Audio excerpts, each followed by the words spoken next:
नमस्ते साथीहरू, आज चाहिँ म तपाईहरुलाई फेसबुकमा हामीले काम गर्दै जाँदाखेरि कन्टेन्ट मोनेटाइजेसन आइसकेपछि पनि फेसबुकमा तपाईको समस्या किन आउँछ र त्यो समस्यालाई हामीले कसरी समस्याको समाधान गर्न सकिन्छ भन्ने विषयवस्तुमा आज तपाईहरुलाई मैले थोरै आफूले जानेर सिकेका कुराहरू सिकाउँदै छु। भिडियो अन्तिमसम्म हेर्न नभुल्नुहोला।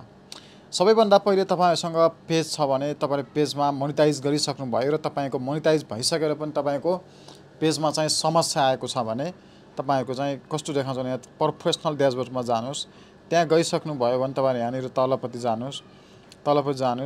यहाँनिर कन्टेन्ट मोनेटाइजेसन भन्ने रहेको छ, तपाईको यहाँनिर देख्न सक्नुहुन्छ। कन्टेन्ट मोनेटाइजेसनमा your ability to earn is limited भन्ने रहेको हुन्छ। योबाट चाहिँ तपाईहरुले चाहिँ यस्तो समस्या आयो भने तपाईहरुले यहाँ क्लिक गर्नुभयो भने कुनैमा चाहिँ यस्तो समस्या देखाउँछ, तपाईको फ्ल्याग भनेर देखाउँछ। यो समस्या चाहिँ किन आउँछ भन्दा तपाईले चाहिँ कन्ट्री तपाईको चाहिँ एलिजिबल कन्ट्री नेपाल भन्दा नेपालमा राख्नु एडमिन राख्नु भएको छ भने अनि यसैगरी चाहिँ तपाईको चाहिँ अर्को समस्या भनेको तपाईले चाहिँ कसैले गाली गलौज सम्बन्धी भिडियो बनाउनु भयो, कसैको आत्मसम्मानमा चोट पुग्ने खालका भिडियोहरु बनाउनु भयो, अथवा तपाईले चाहिँ यो खालको समस्या चाहिँ तपाईले चाहिँ कसैले नराम्रो व्यवहार हुने खालको भिडियोहरु बनाउनु भयो अथवा त्यस्तै खालका कन्टेन्टहरु बनाउनु भयो भने चाहिँ यस्तो खालको समस्या आउने गर्दछ। र यो समस्या हटाउनका लागि सबैभन्दा पहिले तपाईले चाहिँ आफ्नो फेसबुक पेजमा जानुस्। फेसबुक पेजमा गइसक्नु भयो भने भिडियोमा गएर तपाईले त्यस्ता आफूले शंका लागेको भिडियोहरु चाहिँ डिलिट गर्नुस्। मैले यहाँ सबै भिडियो डिलिट गरिसकेको छु र त्यो भिडियो डिलिट गरिसक्नु भयो भने तपाईले चाहिँ अबदेखि चाहिँ सुरुवातदेखि के गर्नुस् भन्दा सबैभन्दा पहिले तपाईले एलिजिबल कन्ट्रीमा तपाईको पेज राख्नुस्, जो कि तपाईको फेसबुक पेज मोनेटाइज हुन्छ।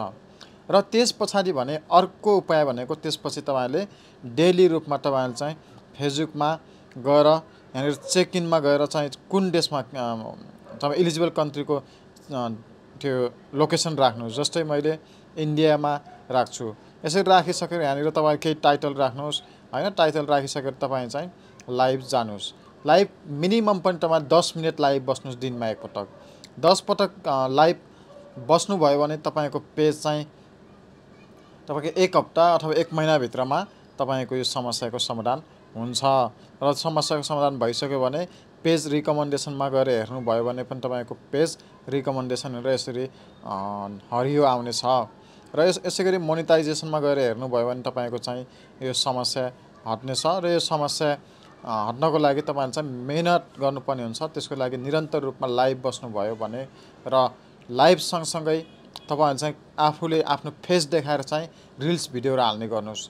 रिल्स भिडियोहरु दिनमा 2-3 वटा रिल्स भिडियोहरु हाल्नु गर्नुभयो भने चाहिँ तपाईको पेज चाहिँ ग्रीन बन्ने छ अनि फेरिबाट तपाईहरु चाहिँ पैसा कमाउन सक्नुहुनेछ। र यही नै थियो साथीहरु आजको लागि महत्त्वपूर्ण जानकारी। फेसबुक पेज कसरी मोनेटाइज गर्ने, फेसबुकबाट कसरी पैसा कमाउने र लगायत युट्युबबाट कसरी पैसा कमाउने, सामाजिक सञ्जालबाट हामीले कसरी पैसा कमाउन सकिन्छ भन्ने यथावत कुराहरू जान्नको लागि हाम्रो च्यानललाई सब्स्क्राइब गर्न नभुल्नुहोला भन्दै अहिलेलाई भने बिदा हुन्छु। हस्त नमस्ते।